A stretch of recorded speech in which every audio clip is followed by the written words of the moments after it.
Olá, pessoal, tudo bem? É possível que alguns profissionais ainda tenham algumas dúvidas sobre como irrigar e, principalmente, com o que irrigar. Se não eliminadas, eu acho que essas dúvidas podem ser, no mínimo, diminuídas de maneira bem simples. Observem esse dente.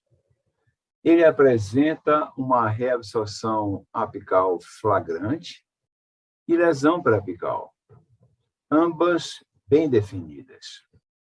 Pode existir alguma dúvida de que estamos diante de um canal ou sistema de canais altamente infectado? Não. Gente, isso aqui significa uma situação de equilíbrio.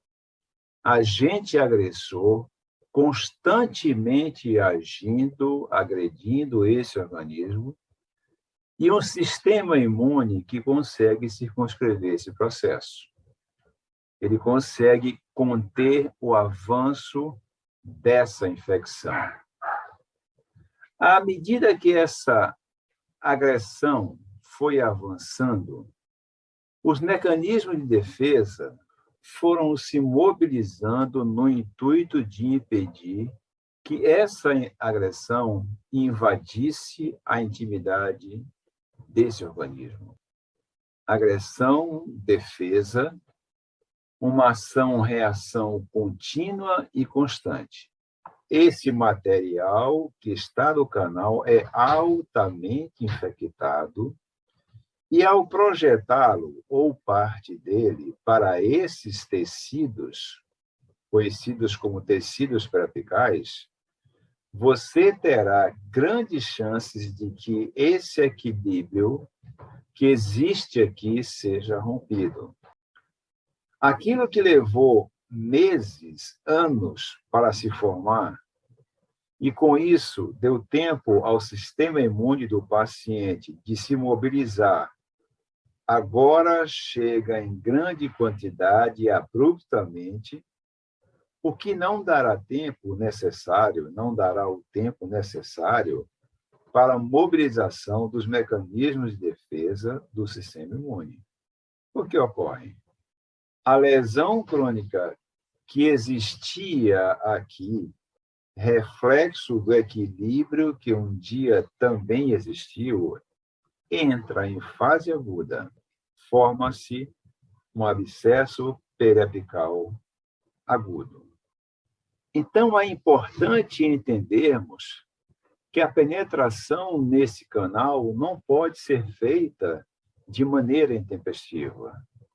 Isso precisa ser feito paulatinamente e, à medida que o seu instrumento vai penetrando nesse canal, ele vai neutralizando esse conteúdo. É claro que eu preciso ter, então, nesse momento, uma substância, uma solução irrigadora que apresente uma característica fundamental, que ela apresente a ação de neutralização do conteúdo tóxico desse canal, para que nós, ao chegarmos no complemento de trabalho, possamos fazer isso com a maior segurança possível. Que substância apresenta essa característica? O hipoclorito de sódio. As escolas que ensinam, por exemplo, a fazer um procedimento conhecido como penetração desinfetante. Como isso é feito? Você penetra gradativamente no canal com um instrumento fino, de pequeno calibre, sempre sob a irrigação com hipoclorito de sódio. Qual é a função do instrumento?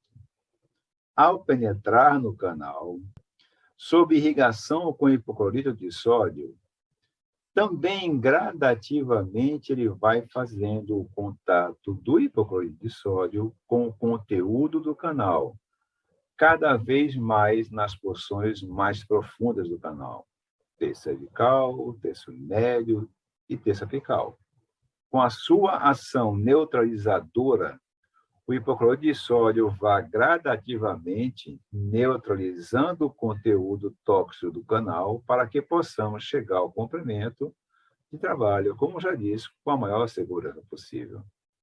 Quer dizer, então, que se eu não usar hipoclorito de sódio, meu tratamento está fadado ao fracasso? Não, claro que não é assim. Não tem essa de dizer, se não for assim, está errado. Não. Nós não trabalhamos com certezas. Só os tolos fazem isso. Só os tolos têm certeza. O bom profissional trabalha com margens de acerto e erro. Diferenciam-se e se tornam os melhores aqueles que buscam e conseguem cada vez mais aumentar a sua margem de acerto. Então, reforçando, é muito importante que a solução irrigadora com a qual você vai trabalhar, com a qual você vai penetrar em canais como esse aqui, que elas apresentem essa ação de neutralização do conteúdo tóxico. Vejam isso. Como nós sabemos, os canais são cônicos, ou pelo menos assim eles são vistos, assim eles são observados particularmente no plano mesodistal. E por isso os instrumentos são fabricados, são idealizados também no formato cônico. Então, se nós pegarmos esses instrumentos, pelo menos em tese, eles não terão maior dificuldades para instrumentar canais como esses aqui. Eles estão com a conicidade que se aproxima da conicidade que os canais costumam apresentar. Quando eu vejo esses dentes sob uma outra perspectiva, eu vejo isso aqui. Então, vejam que nós estamos diante dos mesmos dentes, dos mesmos canais, só que agora vistos de uma outra maneira, pelo plano proximal, justamente aquele que nós não podemos ver nos nossos pacientes. Então, o que nós tínhamos de conicidade aqui, não existe absolutamente mais nada. E os instrumentos não serão alterados em função disso. Os instrumentos que instrumentamos, que preparamos, que modelamos o canal na situação anterior, no plano mesodistal, terão que instrumentar agora também esses canais. E o agora vai de propósito, porque são exatamente, como sabemos, os mesmos canais. Então, dá para imaginar, dá para deduzir que, nesses casos assim, eles não vão tocar numa grande quantidade de paredes. Onde eu não toco, eu não limpo. Então, se eu tiver uma ação mecânica, por mais eficiente que ela seja, ela precisa, nesses casos, de uma ação um pouco diferente. Vejam a situação, a mesma que nós já vimos. Em casos assim, nós vamos precisar de substâncias que apresentem ação solvente de tecido, ação solvente de matéria orgânica. Porque quando você começa a fazer a sua ação mecânica, mesmo naquelas porções que você não toca como gostaria, quando você desarruma esse tecido, quando você desestrutura esse tecido, fica mais fácil, assim se espera, essa ação solvente se dar. E essa ação solvente parece ser uma característica única do hipoclorito de sódio. Então, vejam, eu tenho nessa substância, hipoclorito de sódio, uma ação neutralizadora de conteúdo tóxico, tem uma ação solvente de matéria orgânica, que é fundamental para o processo de remoção do conteúdo canal, para o processo de limpeza, e essa substância passa a ser, então, importante para o meu dia a dia no consultório. Quando você encontra essa mesma situação sobre a qual estamos falando, não só a sua ação neutralizadora, não só a sua ação solvente de matéria orgânica, mas também uma ação que promova um combate, que promovam um controle dessa infecção que está aqui contida nesse canal ou no sistema de canais. Então, vejam que eu preciso agora ter a todo instante, durante todo o tempo de instrumentação desse canal, durante todo o tempo de preparo desse canal, uma substância que apresente uma ação antimicrobiana, porque eu estou lidando com micro-organismos, eu estou lidando com infecção. E, mais uma vez, essa característica também é vista no hipoclorito de sódio. Não quer dizer que somente hipoclorito de sódio tem essa característica. Outras soluções irrigadoras, por exemplo, a clorexidina apresenta essa ação. Mas as ações anteriores parecem ser características inerentes ao hipoclorito de sódio, não as demais. Quais sejam as de ação neutralizadora de conteúdo tóxico e ação solvente de matéria orgânica. Vejam isso. Isso aqui é o que todos conhecem como smear layer. E entre nós, nas várias escolas do Brasil, é conhecido como magma dentinário, lama dentinária, camada residual. Essa imagem, não somente essa, como a que virá na sequência, elas são do professor Hélio Lopes, que me cedeu muito gentilmente. Então, vejam que eu tenho isso aqui após o preparo do canal. Como nós sabemos, a camada residual, o smear layer, vai se formando e vai se impregnando as paredes, cuja condição original era essa aqui. E talvez possamos deduzir, pelo menos isso, que quando você preparar um canal e terminar e permitir que as paredes recuperem essa condição, ou o mais próximo possível disso, talvez fique mais fácil, e esse talvez entra aqui de propósito, imaginar que assim eu terei conseguido ou estarei conseguindo um processo de limpeza mais efetivo. Então, é fundamental que, nesse momento, as soluções irrigadoras também apresentem uma característica muito importante, que é justamente a capacidade de remover essa camada residual, a capacidade de remover o smear layer. Qual substância tem essa característica? Nós precisamos entender que a remoção dessa camada residual vai exigir uma ação sobre a sua parte inorgânica e sobre a sua parte orgânica. A parte inorgânica é aquela constituída pelas raspas de dentina. E, nesse processo, o EDTA desempenha a função primordial. Então, vejam, para que nós possamos ter aquela parede mais limpa, com seus túbulos dentinários desbloqueados, eventuais canais laterais, istmos, deltapicais presentes também serão mais facilmente limpos se você usar, então, o EDTA. Então, o EDTA vai agir justamente na porção inorgânica da camada residual, as raspas de dentina. Após isso, você pode usar, então, o hipoclorito de sódio, que vai agir na porção orgânica. Então, vejam que, a despeito de nós termos várias outras características, vários outros requisitos que são exigidos, a minha opinião pessoal é de que os mais importantes são justamente esses aqui. Quando você consegue uma substância, quando você consegue uma solução irrigadora que apresente particularmente essas características, você terá o caminho facilitado em termos de capacidade de remoção do conteúdo do canal radicular. Você terá aumentado a sua capacidade de limpeza. Essa é a razão pela qual nós escolhemos sempre como o nosso arsenal, nada mais do que isso aqui, é DTA e hipoclorito de sódio.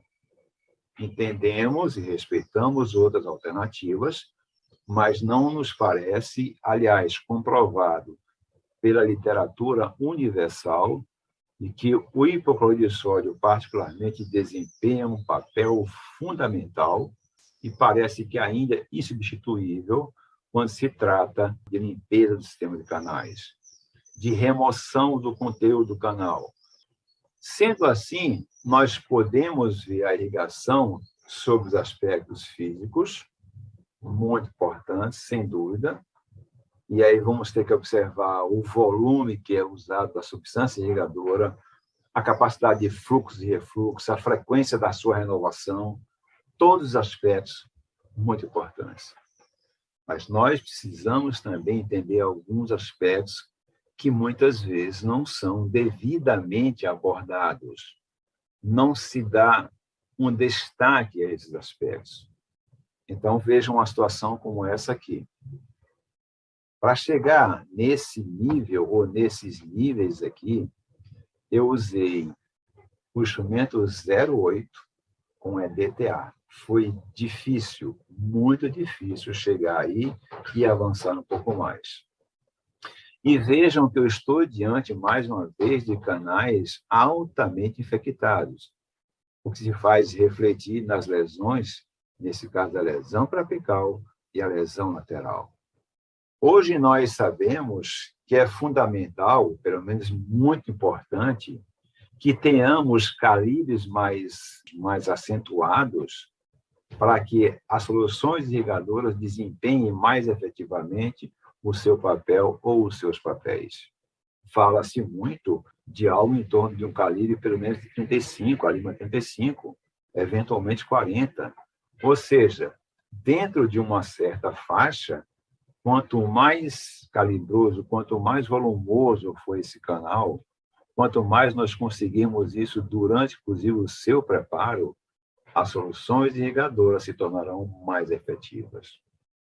Dá para imaginar, então, que elas ou não serão efetivas, ou, como eu prefiro dizer, terão uma efetividade bem menor em situações como essas. Porque sair desses calibres para chegar a calibres como 35, 40, vejam que isso talvez leve algum tempo, um tempo clínico importante. Porque somente a partir daí nós teríamos uma efetividade maior das soluções irrigadoras. Portanto, o tempo de efetividade das soluções irrigadoras em algumas situações, como essa aqui, como incisivos inferiores, como caninos inferiores, que muitas vezes apresentam anatomia mais difícil, então, o tempo que nós temos para que a substância exerça com mais efetividade o seu papel ou os seus papéis, esse tempo não parece ser muito longo, muito prolongado, porque ele só vai ocorrer mais, digamos, da metade do tempo de preparo para o seu final. Então, vejam que não é somente imaginar a importância e a necessidade de um canal mais volumoso para que ela se torne efetiva, mas para que você saiba quando isso será atingido. Em que momento do preparo do canal você terá chegado realmente a esses calibres para torná-las mais efetivas. Em que momento você poderá fazer, por exemplo, fluxo e refluxo, se uma agulha irrigadora mal vai penetrar nesses canais enquanto você está na fase de instrumentação, de preparo? Qual será o volume que está nesses canais até que você chegue nessa condição mais adequada em termos de calibre? Então, vejam que os aspectos físicos dá maior importância no tratamento endodôntico, que isso se enfatize bem. É fundamental que se saiba irrigar um canal, é fundamental tudo isso, todos esses aspectos são importantes. Mas é também muito importante que nós conheçamos que há situações em que isso encontra limitações bem claras, limitações bem evidentes, que serão vencidas, mas que permitirão um tempo menor de efetividade das soluções irrigadoras. Em função disso, então, passa a ser muito importante o que você vai encontrar nessas soluções irrigadoras de característica química, aliás, sobre as quais já falamos aqui. Ação neutralizadora, ação solvente de matéria orgânica, ação microbiana, todos esses aspectos. E isso eu chamei a atenção já há 17 anos atrás. E eu, particularmente, entendo, é assim que eu vejo, limitações claras no meu desejo de fazer volume de solução irrigadora, de fazer fluxo e refluxo. Então, são limitações que me parecem claras, o que não tira a sua importância, muito pelo contrário, muito pelo contrário. Mas nós precisamos entender que há outros aspectos, e esse passa a ser um aspecto da maior importância no tratamento endodôntico. Então, observe o seguinte: há vários aspectos, há várias características, como nós já falamos aqui agora, mas eu diria que há um que também é fundamental que nós venhamos a compreender. É justamente o tempo de ação que essas soluções irrigadoras terão para agir no canal, para agir no sistema de canais. Qual será o tempo de ação real em que ela vai exibir a sua efetividade maior, talvez possamos dizer a sua efetividade máxima, diante das características anatômicas de cada canal?